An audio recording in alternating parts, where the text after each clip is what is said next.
Dende as filas do PP provincial fixeron esta mañá balance do goberno da Deputación durante o ano 2017. Os populares din que se senten decepcionados e que os veciños da provincia non se merecen contar cunha presidenta que o único que quere utilizar é a presidencia como plataforma política dentro do seu propio partido. En definitiva, decepción, en definitiva, el balance, desde luego, para nosotros en esos ámbitos no puede ser más claro. Yo creo que los vecinos de Pontevedra se merecen mucho más. Se merecen una diputación que escuche, una diputación y una presidenta que quiera realmente a la provincia y que quiera trabajar por toda la provincia, que no quiera utilizar a la provincia como ha intentado hacer y que trabaje realmente por los vecinos y que sepa escuchar a todos.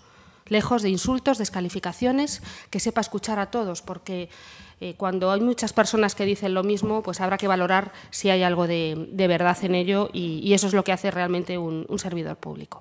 Dende as filas do PP creen que o goberno do PSOE e do BNG non saben caixar as críticas. Para Ángel Moldes, o goberno bipartito fracasou coa súa falta de ilusión e de proxectos con problemas para xestionar a Deputación. Logrou, creo que, debe de reflexionar un pouco, porque ao final se están convertendo nun goberno provincial que está totalmente pechado ao diálogo. Ao final se van a quedar eles solos nesas postas en escenas donde se consideren que son o mellor do mellor, pero eu creo que ao final o análisis que se pode facer deste equipo de goberno é que unha cousa é o que din, unha cousa é do que presumen e outra moi distinta son os feitos.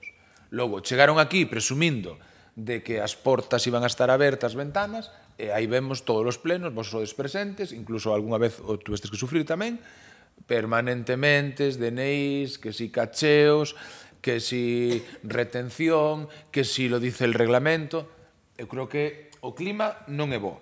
En canto ao plan Revitaliza, dende o PP dixeron que teñen claro que non funciona como debería e anunciaron que nos vindeiros días presentarán un informe con datos obxectivos sobre esta iniciativa.